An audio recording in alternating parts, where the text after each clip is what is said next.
Good afternoon, everyone, and welcome to today's webinar titled Sediment Modeling Part II. This webinar is sponsored by EPA's Water Quality Modeling Work Group, and my name is Jason Gilday. I'm with US EPA, and I will be moderating today's webinar. Thank you, everyone, for joining us today. First, I'm going to briefly summarize some of the features of today's webinar. We hope that everyone has a lot of questions. If you do have questions, please type them into the questions box on your control panel and click send. If your control panel is not showing, simply click on the small orange box with the white arrow and that will expand it. If you have any problems viewing the broadcast, just let us know in the questions box and we will post an answer in that same box. A phone number is also available on your control panel if you are having trouble hearing audio through your computer speakers. The webinar will be archived for later viewing on EPA's Water Quality Modeling Workgroup website, and we will provide that archived link for you on a slide at the end of the webinar. Also, at the end of today's webinar, you will be able to obtain a certificate of attendance for participating, and we'll provide directions for downloading it at that time. The materials in this webinar have been reviewed by US EPA staff for technical accuracy. However, the views of the speakers are their own and do not necessarily reflect those of US EPA. Mention of commercial enterprises, products, or publications does not mean that US EPA endorses them. So quickly, I'm going to go over the webinar series purpose. And the purpose of this series is to help water quality professionals better understand water quality modeling and how models can be used to solve problems facing water quality regulators. The target audience for our series is a water quality professional who may use or want to use or review models as part of your job, but you do not necessarily have a modeling background. As such, as in all our webinars, we are assuming that the audience has a basic understanding of water quality science and concepts, but has limited direct modeling experience. Today's webinar is the 10th in our water quality modeling series. All of the past webinars have been recorded, archived, and posted to EPA's YouTube website. Links to the archive files are available on our Modeling Workgroup website. This URL will be shown at the end of today's webinar, and in a few weeks, a copy of today's webinar will be posted on the same website. And we encourage you to listen to any of the previous webinars or share access of these files with your coworkers. So today's webinar builds on the information presented in the earlier webinars. As you can see, this is the 10th in the series.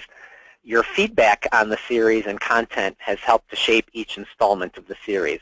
At the end of today's webinar, there will be a survey where you can provide feedback and additional comments, and we encourage you to let us know how we're doing and what you like. We do read all of the comments and take everything seriously and use that information to inform us on where to go next with our series.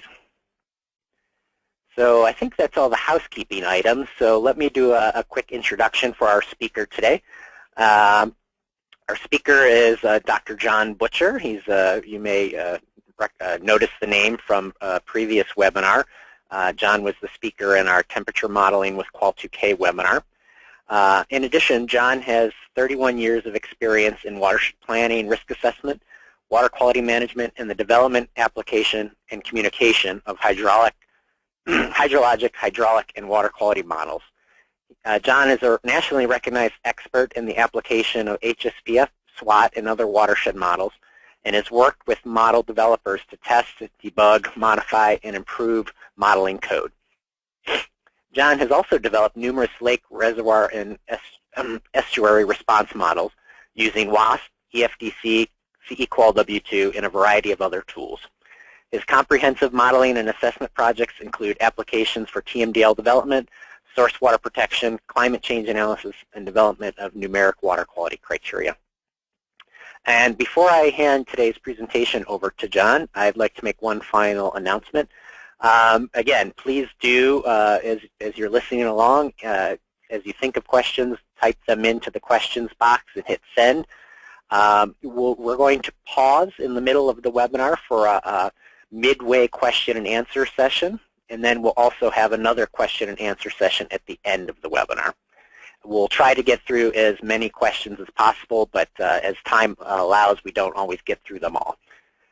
So with that, I think that's all I have, and I'd at this point like to hand the webinar over to John. Thanks, John.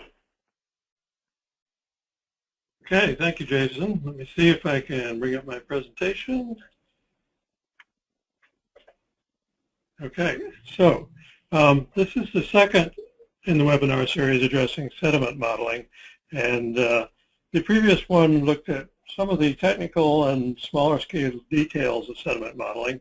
I've been asked to do something a little different here, which is to look at how sediment modeling is brought into watershed scale models, particularly regarding problems associated with agricultural and urban sediment loads, and to illustrate that by some issues and examples.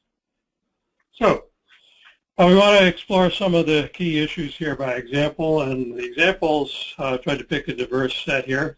For agricultural sediment, we'll look at some watershed modeling in the Minnesota Corn Belt. Then to take a whole different kind of agriculture, we'll go to California wine country with the Laguna de Santa Rosa in Sonoma County, California. We'll look at some urban examples from the city of Durham, North Carolina, and Clarks Creek, which is in Puyallup, Washington.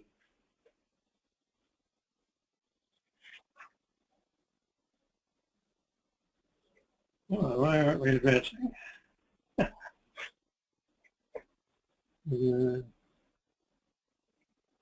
There we go. So, as I said, we want to talk about sediment models at the watershed scale. That gets complicated because there are a lot of different pieces at work here. We typically start with sediment processes at the field scale, where we have to deal with the amount of sediment that may be available for wash-off, maybe due to wind attachment, due to tillage operations, and so on. That sediment can be transported to waterways. The fact that it's attached doesn't mean it's in the waterway. We need the flow pathways to connect it there, which can be either through sheet and rill type of wash-off or scour gully type of processes. Those sediments are then typically split into different size fractions and brought into a stream model. Once we're within the stream, we have additional direct sources like point sources or atmospheric deposition. Most importantly, we have interactions with the stream bed and banks, scour and deposition processes. Then we get all the way to the right, we have in-stream suspended sediment observations. Typically, these models were basically calibrating to that end process, the in-stream concentrations. But as you can see, we've got a whole lot of things intervening, and it becomes very important to try to determine which ones are important and where the sediment is coming from so that you can actually design a response to it. So we have a basic scaling problem in watershed models here. This is a satellite view of the Minnesota River Basin, that kind of chevron shape in the middle. And some of the modeling work we've done, we've been looking at turbidity problems in the downstream ends near the metro area, which involve thousands of square miles of land upstream. Zoom in a little more, we see that land in Minnesota River Basin is largely composed of lots and lots of agricultural fields with interspersed channels. We go down to a smaller scale, we start looking at individual fields. In this field you can see some fields that have been tilled, some with crops on them, and those stripes in the fields are actually tile drain lines you can see from the moisture pattern. As the key point is the real action in the upland sediment loading, where the sediment comes from, how it gets to streams. It's all happening at this field, but we're typically looking at data that are at a much coarser field. So we need to do a lot of either hand waving or quantitative work to try to tie those things together. So as I said, we're going to look first at the Minnesota River Basin. This is in the Corn Belt, and the map here shows the land use, of which the brown color is essentially all corn and soybeans. So about 85% to 80% of the total land area is in row crop agricultural land use, fair amount of pasture in the western end, but dominantly agriculture. Now for this watershed, we have done modeling work with two models that are most frequently used for watershed scale simulation, and which you'll find occur most frequently in TMDL and similar applications. Those are the HSPF model, the Hydrologic Simulation Program Fortran, which has been supported for many decades by both EPA and USGS, and the SWAT model, which is a soil water assessment tool, which is a application from the USDA Agricultural Research Service. Both of these models perform quite well in this basin, and both can be used to do this kind of modeling. But the key issue for either of them is making sure we get the source attribution right. So if we want to come in and design a response to sediment problems, we know we're attacking the right target. So that's one of the first things I want to focus on is the source attribution issue. In an agricultural watershed, we get sediment coming from a number of different types of sources. We often think mostly, first of all, about the upland sheet and rill type erosion, where you have raindrop impact and flow coming off fields carrying sediment with it. That's only one of the sources of sediment in this watershed. We have gully formation that occurs, which is different from the upland sheet and rill erosion because it's scour into the matrix. It's not necessarily caused by a raindrop impact or tillage, but is an instability in ephemeral channels. Within the perennial channels, we have channel bank issues where in Minnesota there have been a lot of tendency towards increased channel flows, in part due to increased drainage, and that creates instability in the channels and leads to channel widening and degradation that puts sediment into the system. This is a glacial landscape, so we also have another type of bank issue, which is collapse of bluffs along the old glacial river channels. And we could put in that same picture for a slightly different landscape, like one that had some hills, landsliding. Those are different because they're not intimately tied to the flow rate in the receiving water. They may be tied to the soil moisture geotechnical content, but they're basically less tied to the stream flow and can dump sediment into the system at erratic intervals.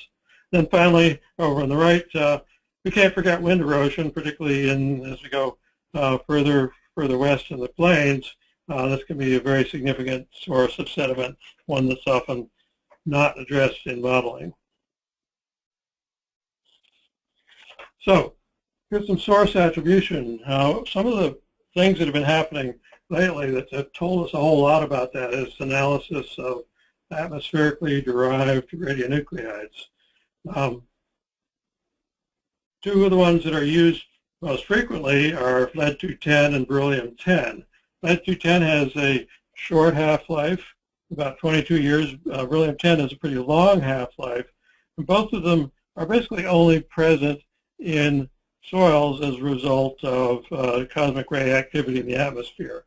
So they provide us with kind of a clock to tell us how recent the sediment we're looking at was in connection with the atmosphere, and thus tell us something about what's really being derived from uplands versus other sources. On the right, you see just a beryllium plot, and this is due to some work that Patrick Belmont, who's now University of Utah, I hope I said that right, did for the Minnesota Department of Agriculture. Basically, looking at the beryllium clock, you can separate what's in the uplands, which will be over at the upper right of the graph, which has basically a maximal beryllium content showing that it's about 100% derived from things that have been in recent contact with the atmosphere. As we slide down to the left, we see declining amounts of beryllium, indicating that stuff has not been in as recent contact. That will mostly be your floodplains and banks, things that were on the surface at one time, have been moved through the system, redeposited, and so are somewhat older. And then down at the far left, in this watershed, we have these banks that have represent stuff that's been buried for a very long time and is only now emerging. So that has a very low beryllium content. Lead 210 is our quicker clock, which shows exposure to the atmosphere in recent decades and highlights surface erosion. And with that kind of clock, we can again separate the fields and the bluffs, but also effectively simulate contributions from fields and banks. In the Minnesota River, there's been a lot of sediment source attribution work done, and so this kind of work has been combined with things like LIDAR-based measurements of gully development and bluff retreat to give a pretty comprehensive picture of where the sources are.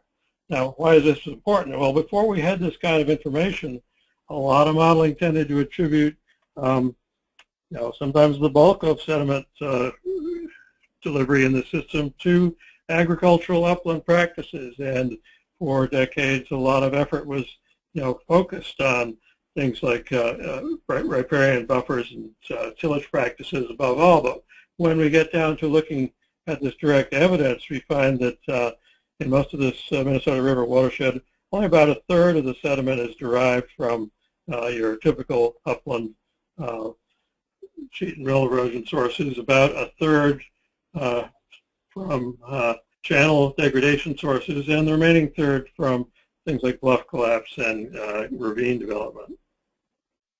We didn't know that, and we tend to focus on the wrong things. So a little bit about how different models handle these processes. We'll start with the upland side again. A lot of the models that operate for sediment prediction are based on either the universal soil loss equation or things that are modifications of the universal soil loss equation. This, of course, was originally developed as a way to estimate field loss rates based on the rainfall erosivity, characteristics of the soil, the slopes, the length of the slopes, and various management factors. That's an old, tried and true system. It works pretty well for estimating your rate of loss of soil from fields, but it's estimating soil loss, not delivery. A lot of the soil that's lost from a field is often redepositing at field margins and ditches and so on. So that estimate is not telling you directly what's going into your water bodies. So typically that's been combined with a sediment delivery ratio. The sediment delivery ratios are mostly guesswork. Even when they're based on data, you would have to figure out how much of the sediment you're seeing downstream is due to channel processes rather than upland processes. Now, the USLE has had a number of modifications. It's primitive technology compared to what is now done with the Russell technology, for instance. There are other modifications we'll talk about in a moment. So in HSPF, we don't use the USLE directly, but we do use something that is functionally kind of equivalent to a USLE, which you have a parameter called KRAR in the model that is basically equivalent to the product of the K and the LS factors in USLE. And remember, that's just a detachment component. So the detached sediment amount is also changes as a function of the reincorporation rate into the matrix, tillage, atmospheric deposition, and removal by wash-off. Okay, and then HSPF also simulates the delivery of the wash-off to the stream separately. And that is formulated as a function of transport capacity, which in turn is a function of the depth of overland flow in the model. So the point to remember there is the model, which is typically being run at an hourly time step most often, is going to be sensitive in its sediment predictions to the partitioning between surface runoff and subsurface partitioning. That's a big issue in the upper Midwest because there are a lot of artificial drainage systems, tile drains, often tile drains with surface inlets, which don't have the same type of transport capacity, but often behave rather close to direct surface flow. So it becomes very important to get the hydrology right, so you can get that transport capacity right. On the SWOT model, there's a slightly different approach. The basic approach in SWOT is to use the modified universal soil loss equation, or MUSL equation, which is an attempt to do away with the need to have a sediment delivery ratio by internalizing that ratio. So it has the usual USLE factors, the KLSC and P factors, but it does away with the erosivity factor and instead tries to predict not soil loss, but delivered flow as a function of the surface runoff depth and the peak flow in the system. It's nice not to have to estimate a sediment delivery ratio, but there's a couple of problems with that. As with HSPF, it's quite dependent on the partitioning of flow between surface and subsurface pathways. But there's a trick here in SWOT, because SWOT is typically operated as a daily time step model using a curve number approach. And so its ability to truly resolve what is surface flow is somewhat limited. You can also run SWOT hydrology in a shorter time step green amped infiltration mode, and in the flatter watersheds of the Midwest, you often get rather radically different results for the surface flow fraction. The other issue here is that the factors in this equation, the 11.8 and the power of 0.56, are currently hardwired into the model. These factors are derived from a somewhat limited basis of southwestern field studies and are not always appropriate to other ecoregions. The model ought to be modified to make those easily user modifiable. Right now you have to go in code to do that. So on agricultural watersheds, we need to represent the effects of tillage and different kinds of tillage practices. In both models, tillage is at the first level represented as a reduction in the cover and residue that protect the soil from raindrop erosion. Then it also needs accounting for the direct effects of tillage in creating, detached soil. In HSPF, we tend to increment detached storage at times of tillage using some special actions, which are basically on-the-fly program capabilities to specify amounts of detached soil per acre that will be present after a tillage operation. In SWOT, and this is the reason why most ag producers like SWOT, there is a library of tillage practices as well as fertilization practices, and you have direct control over how tillage is represented, and you also have an integrated plant growth model that will help simulate the buildup of cover.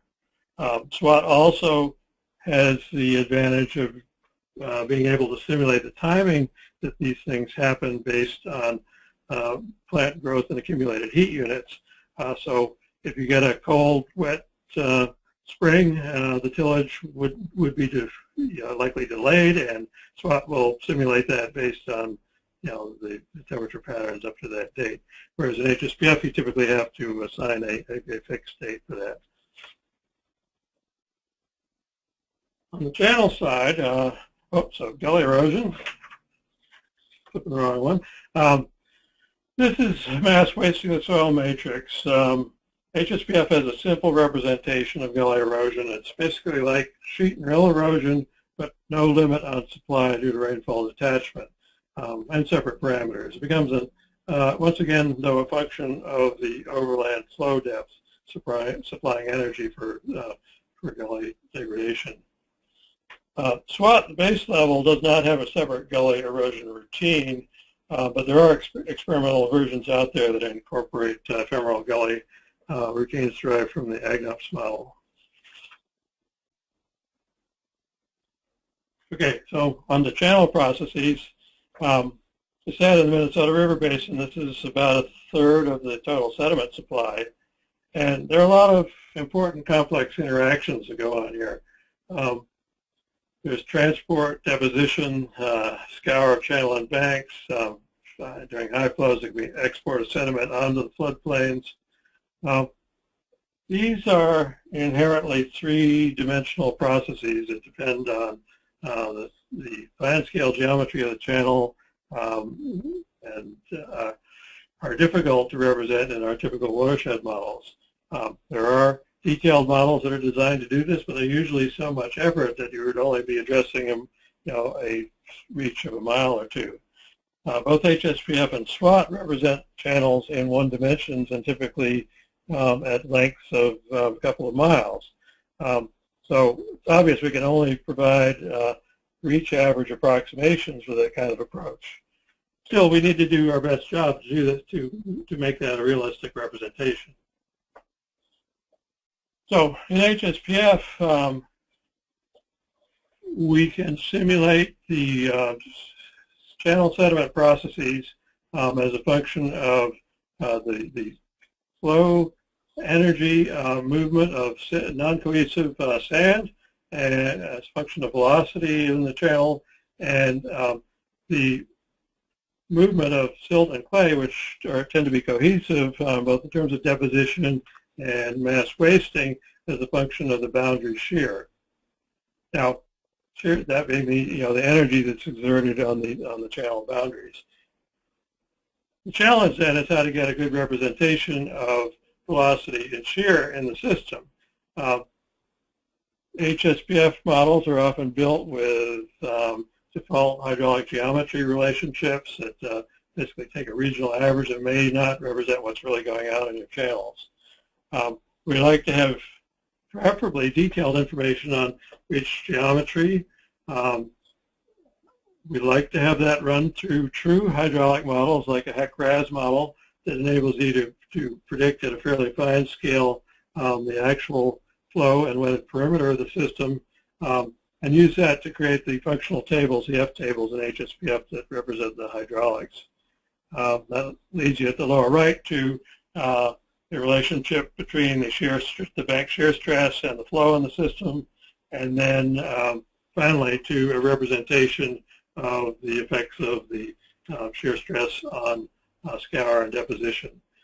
This is conceptually showing that you have deposition below a certain critical shear stress, and you have scour at the higher levels of shear stress.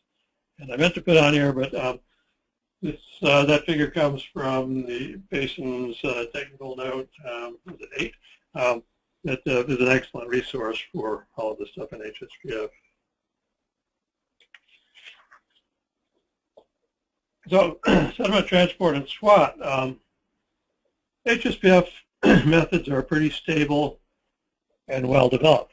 SWAT has been going through an ongoing process of constantly adding new refinements and sometimes making the old ones not work, so it's a little bit more in flux. We're, once again, usually dealing with a daily time step, which is going to limit our accuracy to represent responses of flow pulses, particularly in smaller streams. Sediment transport is usually represented as a function of stream power using Bagnall's stream power equation. So basically you have a concentration of sediment that can be transported from a given flow relationship, and user-defined bank and bed erosion coefficients. There are a bunch of new methods now in SWAT. There's 4 models available for sediment transport based on stream power, shear stress-based models, and so on that attempt to address channel downcutting and widening, and indeed can have some of the channel dimensions change over time. I think there's some exciting stuff going on there. I don't think all of it is really validated and fully tested at this stage, but we'll look and see what happens there. Okay, so some of the non-field sources we have to address. Bluffs here. These are generally occur in Minnesota's river system where the tributary channels incise into across the edge of the old glacial valley warren. This is a major glacial lake outflow channel. The collapse of those bluffs is, of course, is accelerated by erosion at the toe, but it's also partly a stochastic process. It depends on the moisture content, crack formation in the upper layers. These can be hundreds of feet tall, so it's not something we can easily predict. In HSPF, we've taken the approach of representing the stream reaches that intersect the bluffs as having a constantly replenished and easily erodible channel supply. That stuff that's accumulating at the bottom of the bluffs is something that is supplied stochastically but available for when you get enough flow energy to move the sediment further along. In SWAT, that's mostly been addressed through trying to adjust the channel erodibility factor, making more of a direct dependence on flow, although I think you could use methods that also introduced it as kind of a point source type input. So given all these problems of and multiple sources, it really becomes important to do a multi-objective calibration. Too often we just look at time series of total suspended solids measurements and try to make the model match up to it. But that's not really sufficient by itself because there are too many free variables, too many steps along the way from field to downstream observations. So we want to be able to constrain the solution set with multiple lines of evidence. We mentioned the radionuclide fingerprinting. There are other types of fingerprinting as well to provide evidence for the fraction of sediment that comes from different sources. We also have to ensure we have reasonable behavior for loading rates by source types. If we have studies that show what typical rates of sediment loss are from fields with different types of management practices, we should take account of that and make sure that the model is doing that reasonably. We need to check for bias in our simulations against both flow, season, and other factors. Make sure we're just not ending up with the right average for the wrong reason. And where possible, we want to ensure that our watershed models are consistent with smaller scale models and field study observations. So we're not going to focus on that aspect, but show a few typical pictures here. We often end up showing these plots, observed versus predicted sediment concentrations. This is the LeSueur River near its mouth, and the picture of the bluff you saw a bit before was in this general area. So there are a lot of random high concentrations that the model can't capture because they're in part due to these contributions from bluff collapse events. So at this stage of calibration in this model, the average error in concentrations is quite large. It's 171%. However, the median error is well under 10% at 6%. And we also have to think, what do we really care about here? A lot of the concentration error, we're looking at a log plot on the right, which is just to some extent, but a lot of the concentration error is due to a few scattered events and not associated with the highest flows in the system to a large extent. So the average error in the load is actually relatively small. So if we're concerned with sediment load, we're doing a better job than the concentration tells us. We are, of course, always going to keep in mind that any errors in our flow simulation are going to propagate into errors in our sediment transport. We want to look at the relationship of the load to flow. This is a power plot where we're plotting the TSS load inferred from flow and TSS concentration measurements versus flow. The key here is we may miss individual points, but we want to have the same relationship between the two series, despite any random error that may be present. In this plot, we're sort of getting there, but if you look here in the middle around just above 100 CFS, it looks like the shape of the relationship in that mid-range is still a little off. So we want to test for sources of systematic bias. It's very useful to plot your predicted concentration, error versus flow, to understand some of that. On the left here, as we typically see, there's more noise at the higher flow end. In part, that's because these are mostly point-in-time measurements, and things may be changing rapidly during the course of a flow event. But we also see that there's still a little bit of bias in the system, once again in that mid-range, where we tend to be consistently high on predictions between about 200 and 800 CFS. So that's something that could be fixed.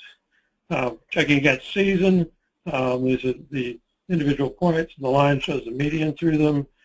We see that there are some errors associated with specifically flows that occur during March time period, where we're well underestimating some of the observed concentrations.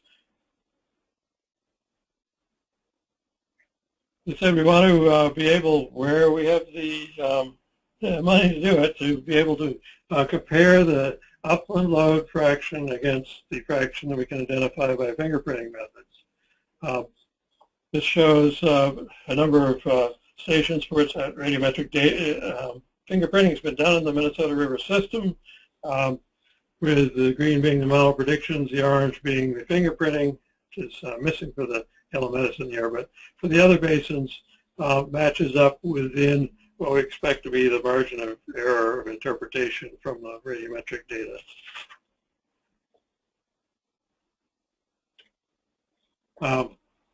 And we want to bring that forward to ensure consistency with a total source attribution and build that as a stronger case at multiple sites.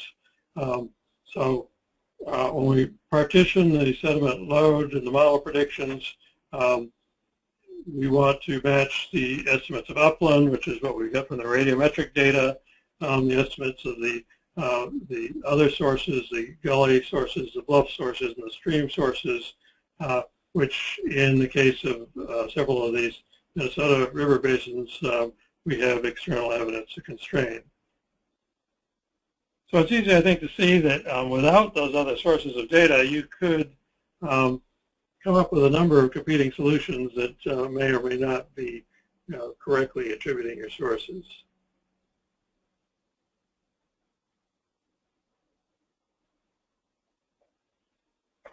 Okay, so in a lot of these agricultural sediment models, we want to be able to represent management practices and scenarios. These basically fall into a couple of categories that often address reducing the surface runoff fraction by various means. So we're reducing the capability of flow to transport sediment off the fields, increasing the erosion cover on the land surface, both protect against raindrop impact and slow down the overland flow, or provide trapping of sediment somewhere near the source through riparian buffers or constructed wetlands or various other things. We'll did point out here there's a good guide to modeling conservation practices in SWAT and the related APEX model. Should also give you some ideas about how you can represent some of these things in HSPF as well. So I want to shift gears here and move to the other side of the country, over in California. This is Laguna de Santa Rosa in Sonoma County, which is now has the city of Santa Rosa in the middle of it and a lot of vineyards around it. The map shows what it looked like in the 1850s under the original Mexican land grants, which is mostly oak savanna and forest on the uplands. And following that, it went through a period of conversion, both first to animal agriculture and then to vineyards, with a lot of wetland drainage occurring and channelization of streams. It's very different from Minnesota in that there's active tectonic uplift and earthquakes and those kinds of California things. So you have sources of sediment loading that aren't so directly associated with rainfall runoff, like landslides and dry soil creep, alluvial bank erosion.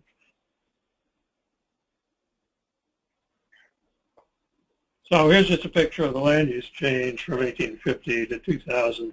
So you can see there was lots of wetlands in the original land use and a good amount of forest, rangeland, and oak savanna.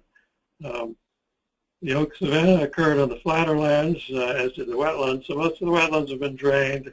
Most of the oak savanna has turned into either cities or vineyards at this point. So very different conditions in the watershed. And when you build cities in this kind of climate, you start worrying about flooding, and you need to improve the drainage to prevent flooding damage. So that resulted in big changes in connectivity in the system, which is really important for sediment, because here we're mostly concerned with the fact that the sediment has filled in the Laguna de Santa Rosa, which is one of the more important wetland complexes in Northern California. So prior to settlement, you had a system where, pretty common in California, where you had erosion occurring on the hills and the uplands. That flow tended to spread out in distributary channels across an alluvial fan, and of course build up a lot of sediment deposits on the alluvial fan, with only a limited amount of sediment going into the terminal trap in the laguna itself. After settlement, we created a system where we straight channeled the flow through the agricultural and urban areas so as to prevent flooding. And we've created a system where first there's increased erosion from the land use change, and now that erosion can be transported very quickly through to the system. So in the laguna, we wanted to address the infill rates, and we did that through development of a sediment budget.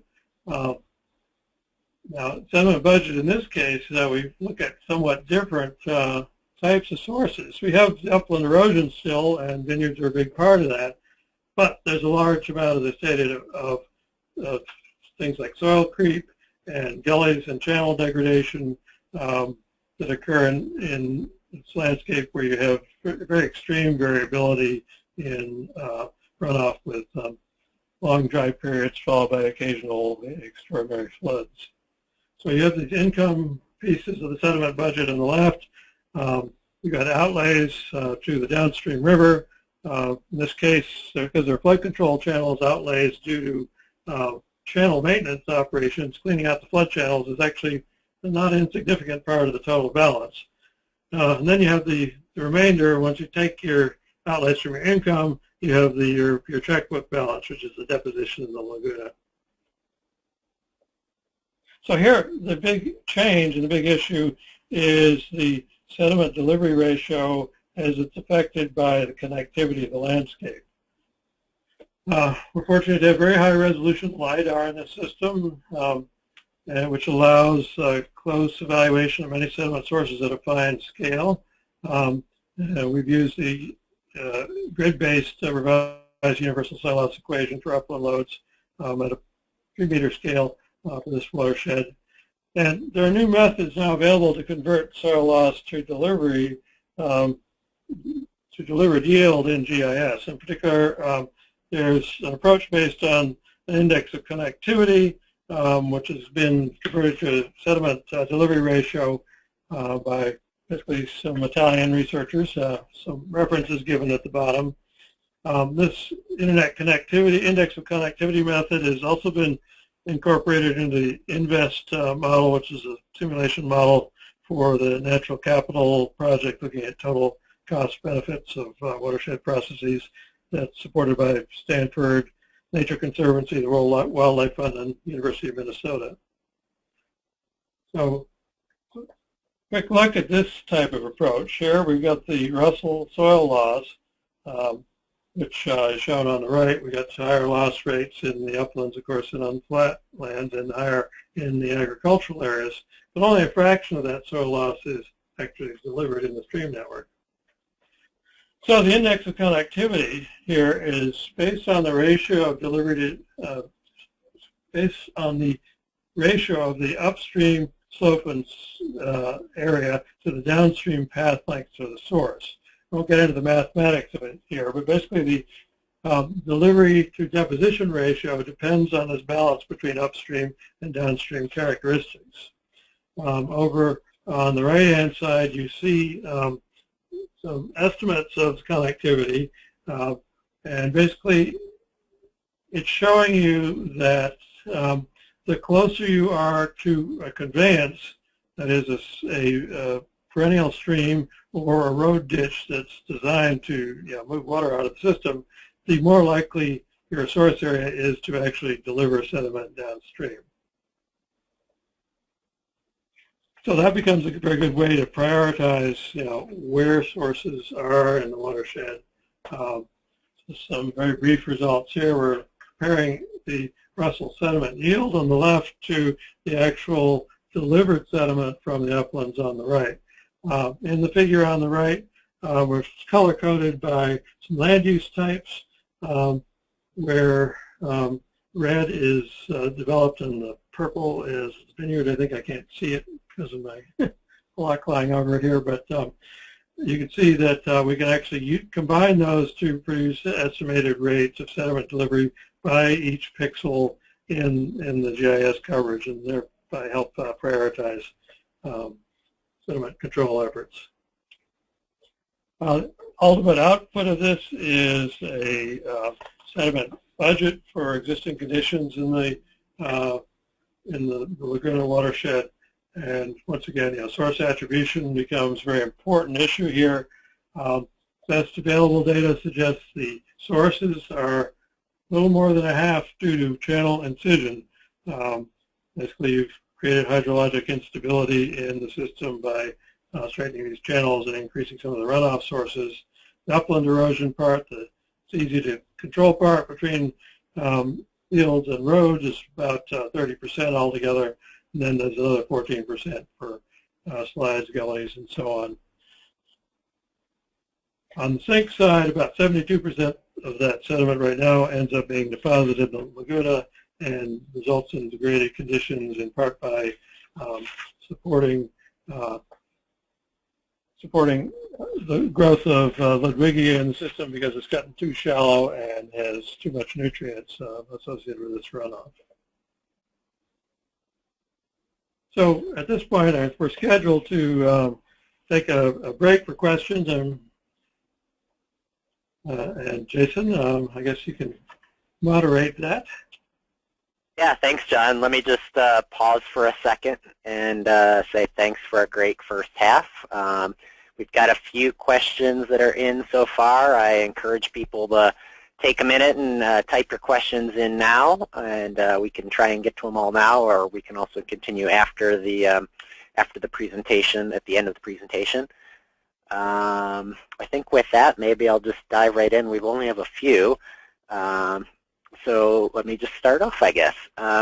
In the first part of your presentation where you were comparing SWAT and HSPF, can you talk a little bit about more forested basins? Have you looked and compared those at all, or maybe you're going to talk about that in the second half? Well, we're not going to get to it in the second half, but yes, we've done a lot with forested basins, and SWAT's history and strength is primarily as an agricultural model, but the fact that it does include an integrated crop or plant growth model can make it advantageous depending on what you're looking at in forested systems. We've generally had more success with HSPF and forested systems than SWAT, but both are usable. Great. A question about SWAT in an urban environment. I guess maybe what's your opinion on using SWAT in a more urban environment? Is it suitable for that? Yeah. Once again, that's going to depend on what questions you're asking, but the SWAT approach is generally to take the impervious components of urban land and use them to create a composite curve number of your land use type. So you don't simulate the impervious and pervious parts of, say, high density residential separately, you have them combined together. I think that creates some problems, although there are some options and different ways you can do it. I think, again, there's a better track record using things like HSPF or other tools like SWIM in urban areas. SWOT doesn't really have the flexibility to represent urban drainage ways in any detail. So I think that's another advantage of not using SWOT in urban, but if you're doing a large watershed with urban components, you can certainly address them in SWOT to some extent. Thanks. A question about the Minnesota example, the TSS values that you were showing in your different plots. Were they from an in-situ meter or samples delivered to a lab? And the question's getting at, if it's lab samples, could the error be due to TSS bias and error? And do you have any SSC samples? Yes, these are those are TSS samples I showed from regular ambient monitoring delivered to a lab. And yes, the difference between TSS and SSC is an important concern, one that I didn't get into, but that's all. If you do the comparison, they can be very different from one another. There is also some continuous monitoring in the Minnesota River main stem and some comparison studies that have been done, but yeah, always question your data. Yeah. Kind of a question about parameterizing your model. For the radionuclide fingerprinting, are there references for that across the country?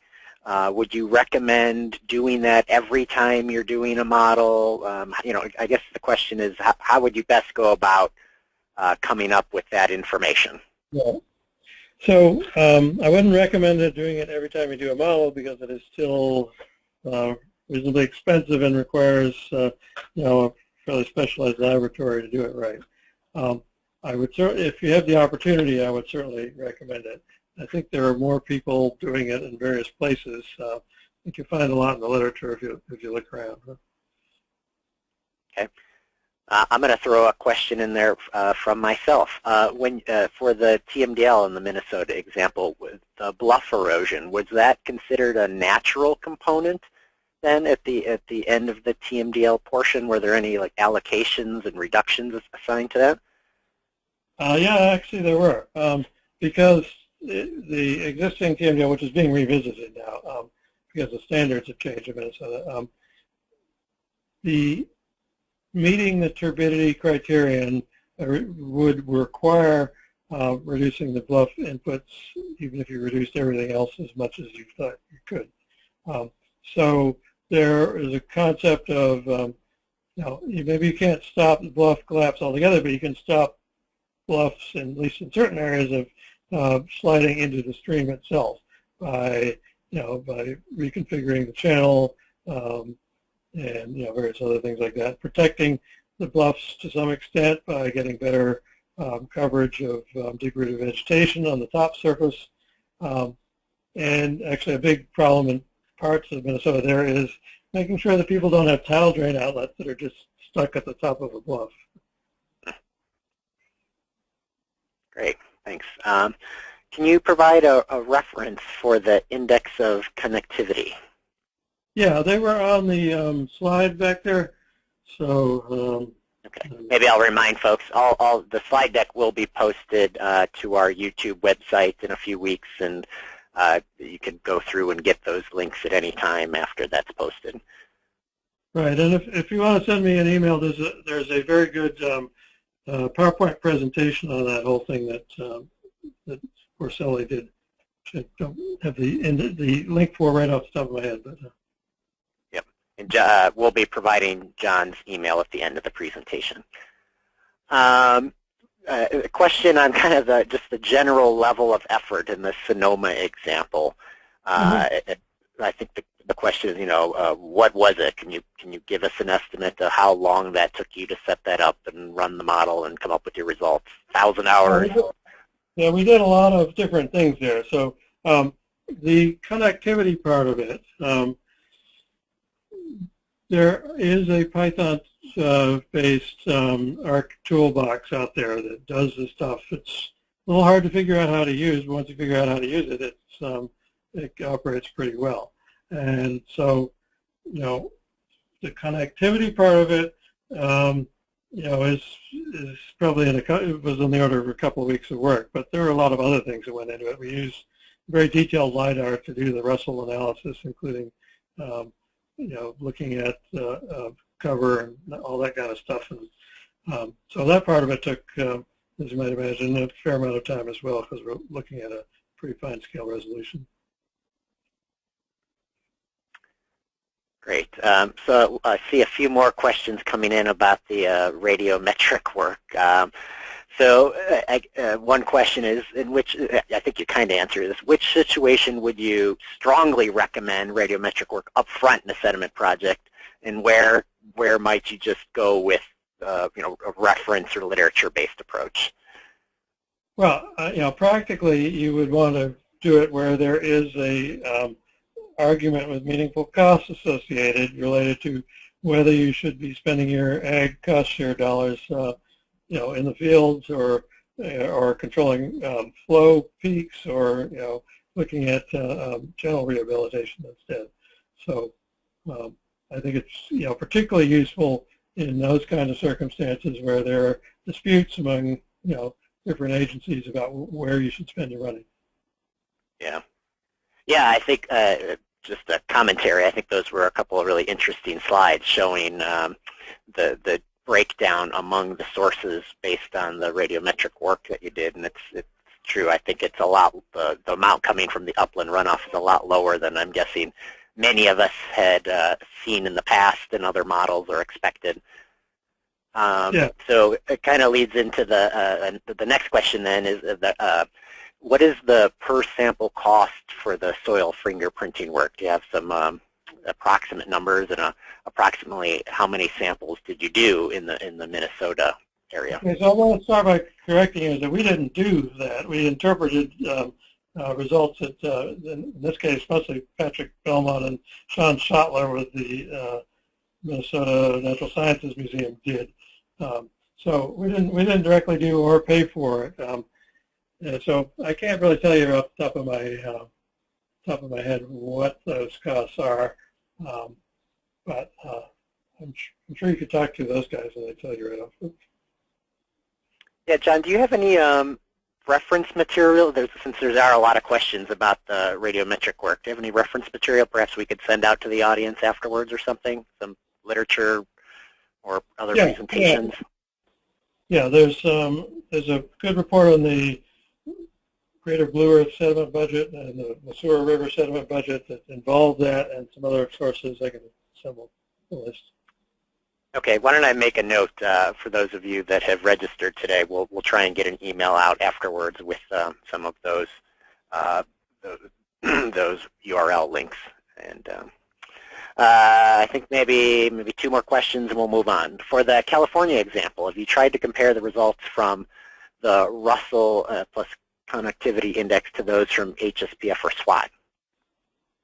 Yeah, okay, so we haven't been funded to do an HSPF or SWAT model there, so I can't directly compare it. I will note that we've done HSPF modeling in nearby similar watersheds, and if you think there's a lot of random noise in Minnesota watersheds, you get the California watersheds, it becomes much worse. So the level of uncertainty would be pretty high, but we haven't done that direct comparison, no.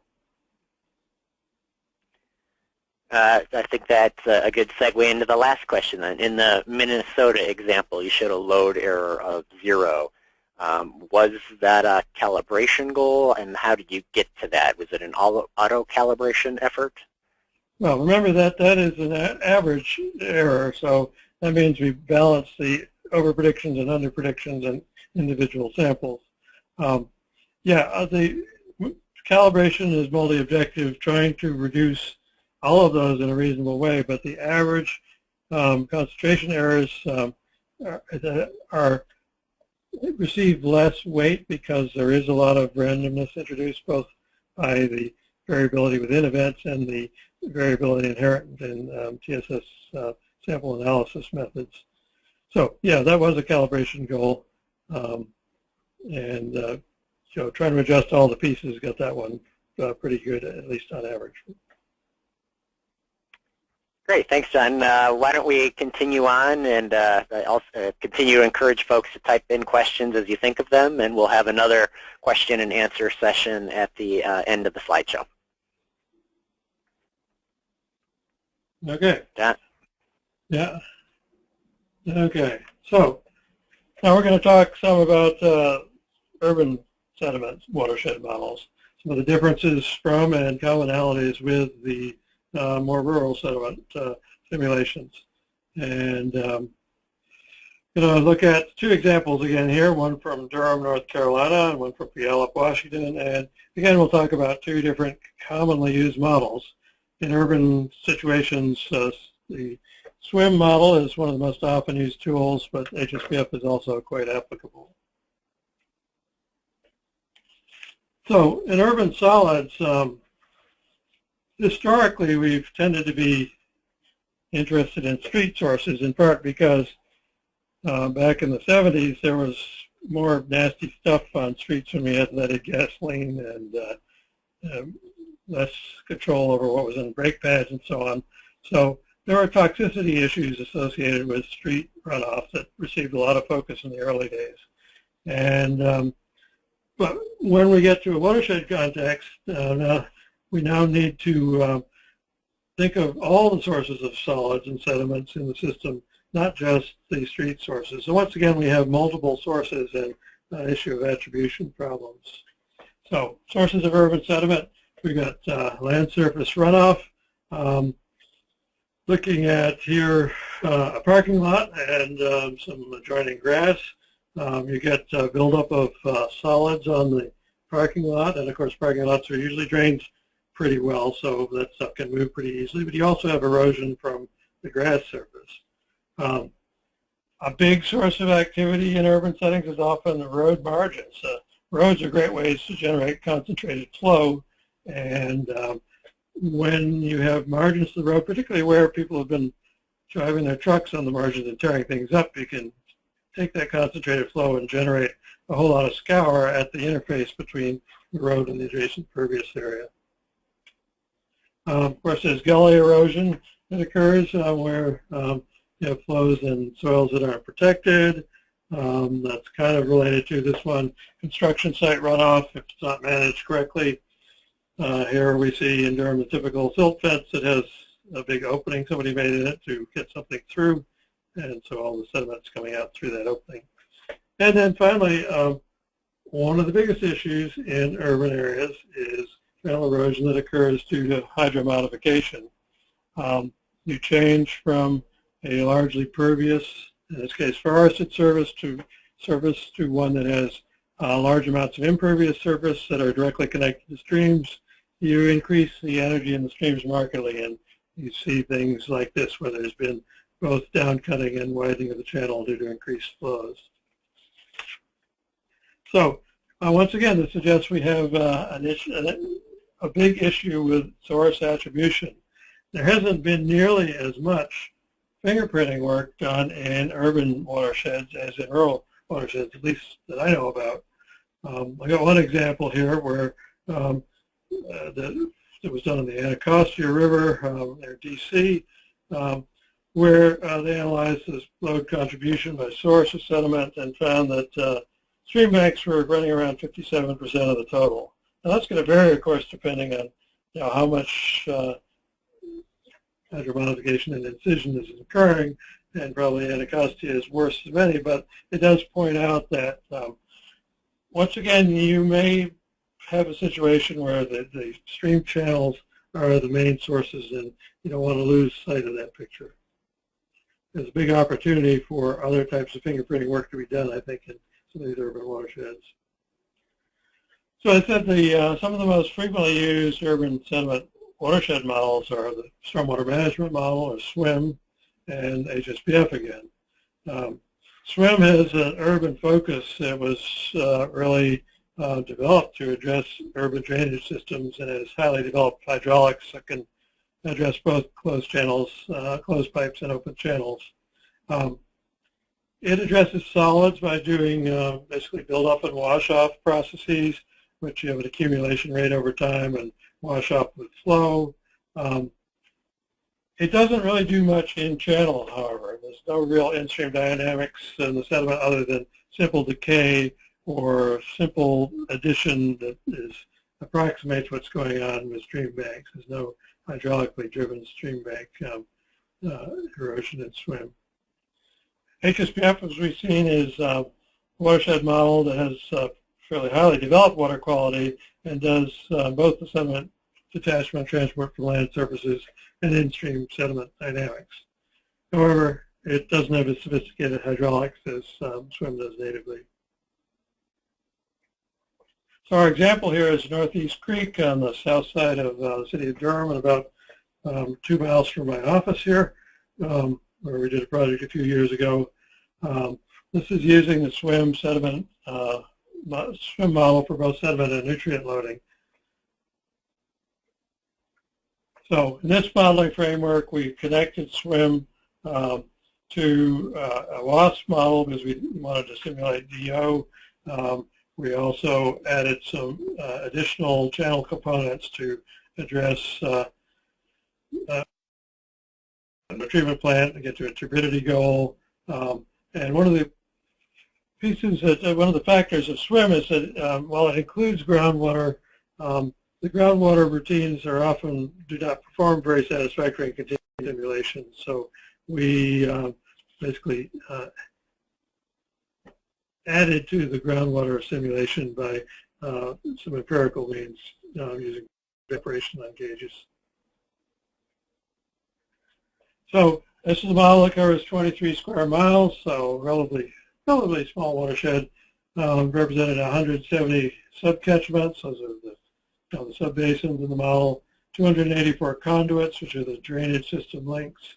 They're shown on the map to the right, and one of the nice things about SWIM is it's designed to explicitly represent a lot of source control measures. We've got 35 of them in here, consisting of dry detention and wet ponds, some stormwater wetlands, and some constructed ponds and a couple of sand filters. So all those can be put explicitly into the SWIM model. Hydrology calibration, well, SWIM is primarily a hydrology model, so we got, not surprisingly, a pretty good hydrologic calibration of this system. But the big challenge is accounting for channel processes. This watershed has channels that are incised and degrading. That's not represented within SWIM. So to try to account for that, we compared an empirical estimate of the delivered load using the Corps of Engineers flux model, which is a technique for estimating load from flow and concentration. You can also use the LOADEST program from USGS, and compared that estimate to what SWIM was estimating based on the upland load simulation, which was calibrated to some small drainage area studies. And basically we assigned the difference between those two to channel processes where it was consistent with field observations of channel degradation. So not altogether satisfactory, but a way to get those components into the model. Resulting model is able to reproduce the observed TSS distribution. Once again, we got a load versus flow plot here. Concentration relative error is close to 0. The load relative error is around 19%. Usually we say if we can get within 25% with sediment, we're doing pretty good. But we certainly don't match all the individual points. So we get the what's essentially a representative picture of the system, but not the exact time series out of it. I think it's good enough for use, but obviously could be improved. Show also an example using wrong direction. Using HSPF. We're over on the other side of the country now in Puyallup, Washington, Clarks Creek.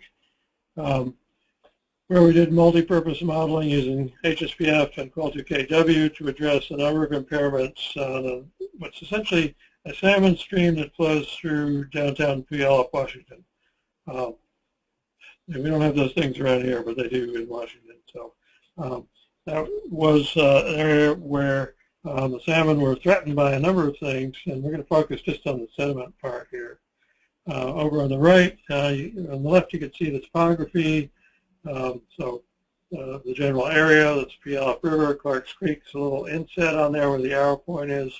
On the right, you can see the Clark's Creek watershed itself, and see that most of it is contained within a pretty urban area. So the problem with sediment in Clark's Creek is we've got a lot of aggradation of the channel, the lower part of the channel down on the floodplain, along with plentiful inputs of nitrogen and phosphorus. That sediment infill is promoting the overgrowth of an invasive aquatic weed, Elodea, and also accumulating muck that impairs the spawning substrate and causes floods. The Elodea growth problem is so great that if they don't harvest it, it causes flooding of people's backyards along the stream.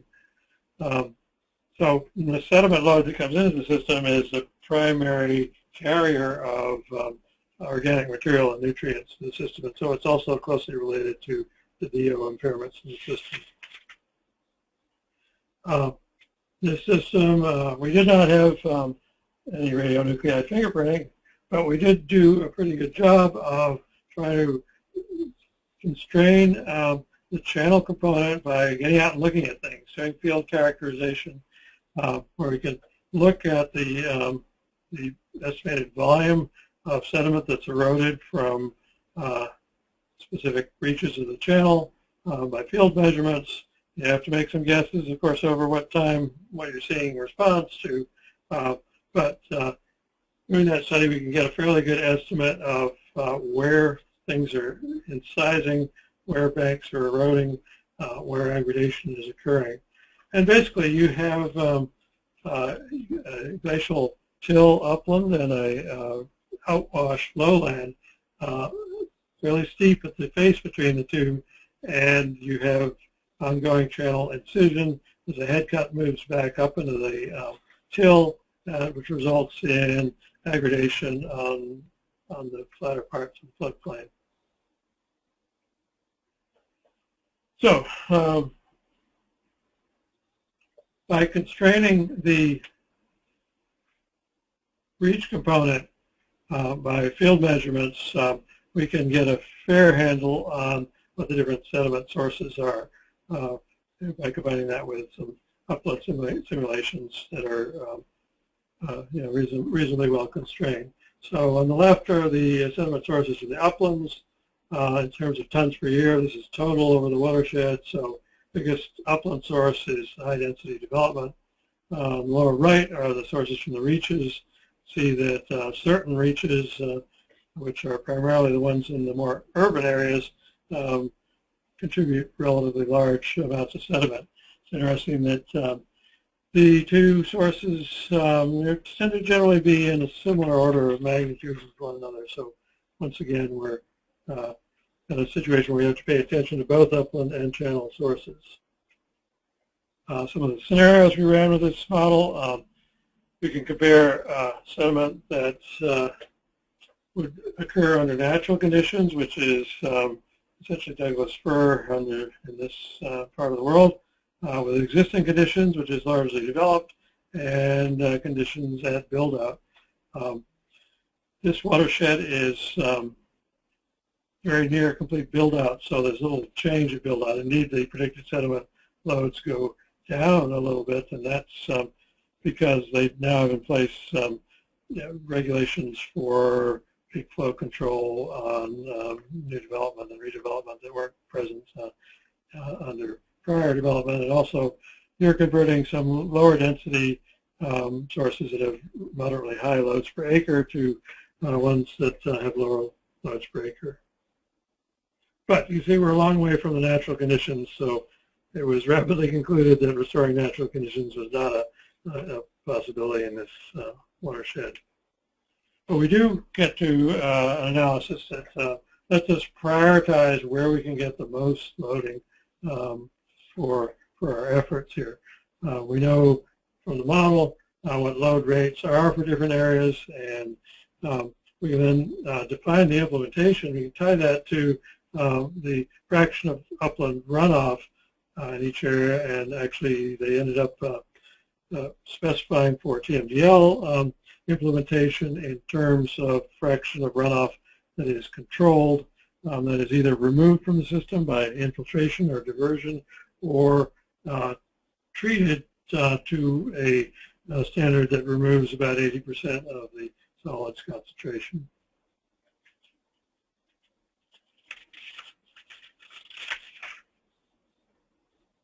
So, in summary, urban and agricultural systems are both tough to model at a watershed scale and have important differences from one another, but they also have some things in common.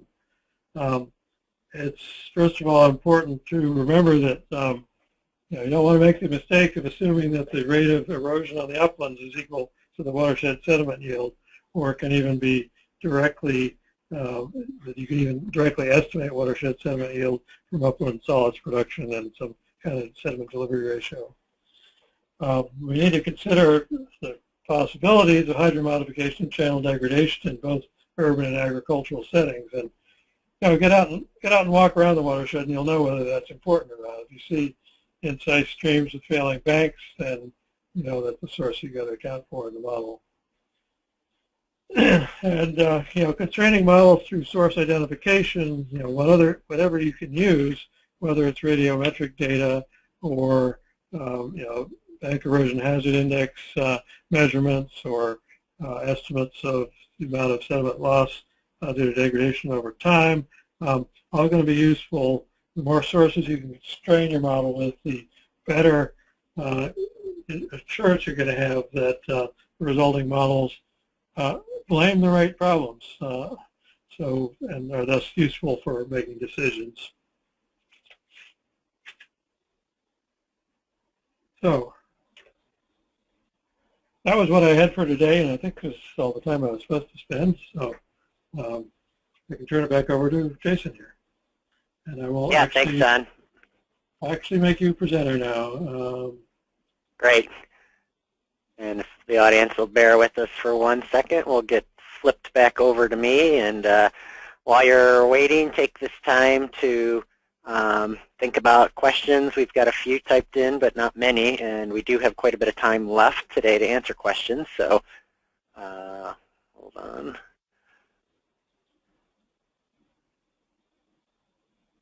There we go. I think that should be back up on full screen now. Okay, so again, thanks, John.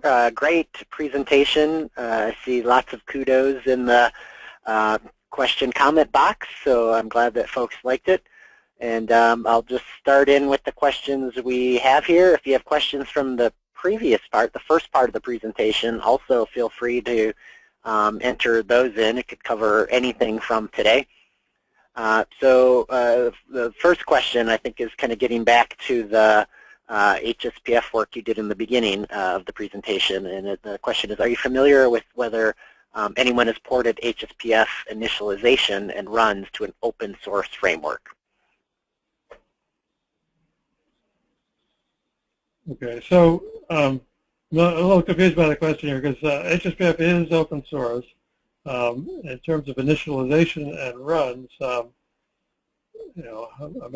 not entirely clear what's being asked here, but yeah, I'm not exactly sure either. So I think if the person who asked that question want to clarify a little bit, you can type it in, and if not, maybe what I'll use this time to say is that we did an excellent HSPF webinar for our last webinar, number 9, which is posted to our modeling website. Dr. Tony Denigian presented on that, did a very thorough review of using HSPF and what it can and can't do. I see a number of other HSPF questions that have popped up in the question and answer box, so I think what I'll do is refer everyone to that presentation, and if there's additional questions after you've viewed that, my email and Tony's email is on the end of that presentation for getting in contact with them. So I'll move on. John, you mentioned PC Swim, which I think is a commercial interface. Any comment on selection of the different swim interfaces out there, and the examples given in the question are PC Swim versus XP Swim? Yeah, actually I probably shouldn't have even put it on as PC Swim, because it's essentially just swim we're talking about. Both PC Swim and XP Swim provide good interfaces that make it easier to deal with, and particularly easier to get output from the EPA version of the model. So we're not advocating any particular one here, but I think that you'll find them both useful, although the pricing is different, I think. Okay, I'm just getting caught up on the questions here. Can you please clarify, when you have 100% impervious area like downtown LA, for example, dealing with the LA River, what would be the best models to use in those cases for stormwater construction and or industrial projects? And I'm assuming the question is specific to sediment. Yeah, well, so in something like the LA River, I think the advantages of swim are going to stand out, particularly in the lower part of the LA River. In the upper part, there are some semi-natural channels, but in the lower part, I think, is all concrete. And so when you're dealing with engineered conveyances, you want the hydraulics and the flexibility of a tool like swim, I think, and build up, wash off, and through transport of sediment is going to be the main part of the story. So that would be a case where you'd recommend swim, I think. Great, thanks, John. The question on the HSPF interface was actually clarified a bit, and the response is something akin to the QGIS GUI for SWAT. Yeah, okay, so there is a pretty good interface for HSPF already as part of basins. There are other packages out there that are being developed. There's a Python package, for instance, being developed. I don't think there's anything quite like the QGIS package, but I'm not the one to answer that. No, I think Tony's on the conference. He can probably tell you. Yeah, maybe what I note is that for HSPF or any of the models John has mentioned today, there are a number of different websites and links and contacts for those people. If you do a little bit of Google searching, you can find those, or contact John or I, and we can help point you in the right direction for those. And again, the HSPF webinar that Tony did is posted and available on the modeling website, which I'll have up here on the screen shortly.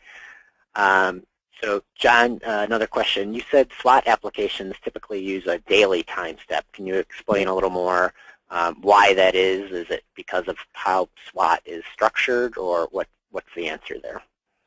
Okay, so SWOT was constructed to use a daily curve number approach, using daily precipitation. Curve number approach really doesn't work as a sub-daily method. They did add, as I said, a sub-daily upland hydrology component that uses screen ambient filtration, but it's not completely integrated with the water quality simulation. And I believe, although they do keep changing things and so on, but I believe the in-stream water quality simulation is operating only at a daily time step. This is the history of the model has been to focus on upland tillage and fertilization and other management practices, but they do keep improving and changing things. Thanks, John. And folks online will notice I've flipped slides to the contact information. This is information for myself, Jason Gilday, and John Butcher. And folks can feel free to send follow-up emails to either of us, and we'll try and get questions answered if you have anything else that wasn't covered today.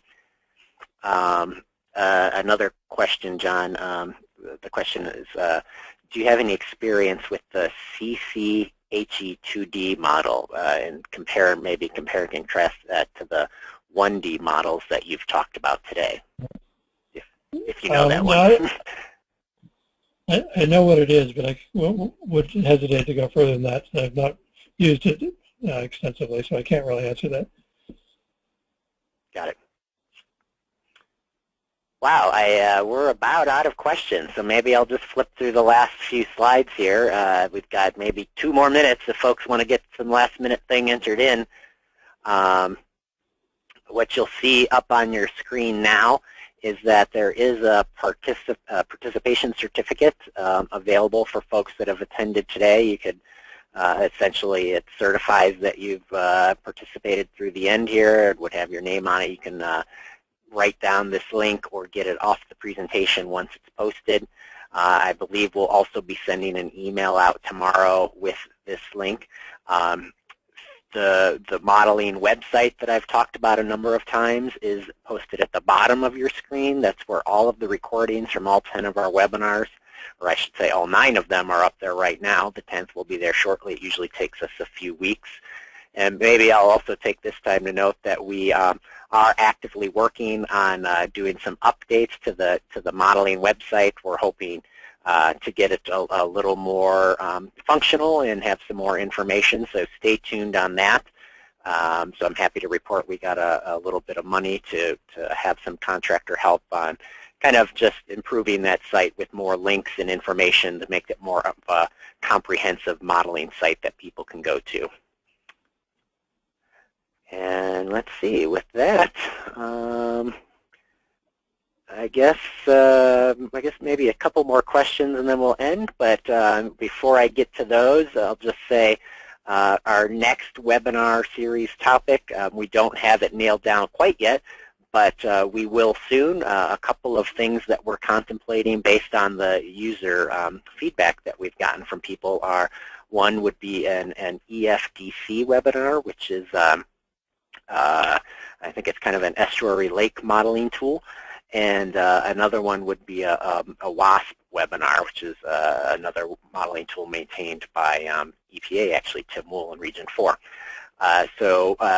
If you're registered today, you'll be on the email distribution list to receive information when those come out, or they'll be posted on that modeling website.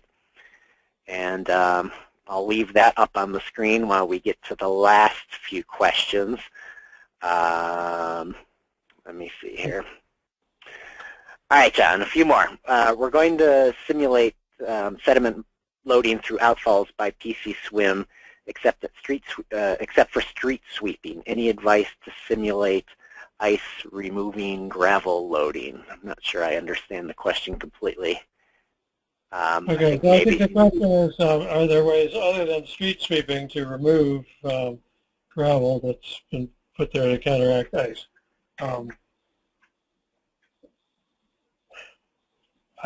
Not that I know of, but that doesn't mean there aren't. Okay.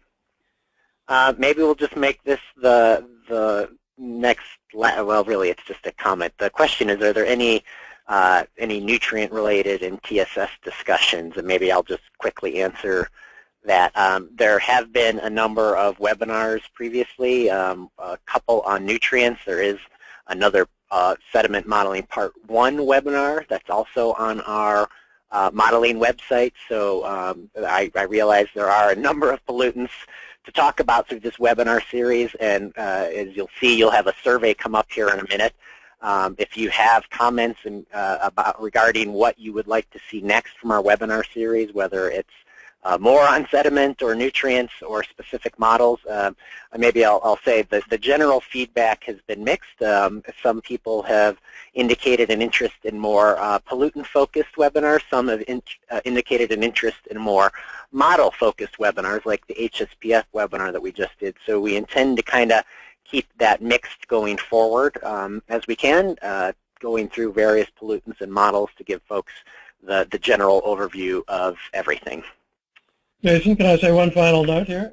Yeah, sure.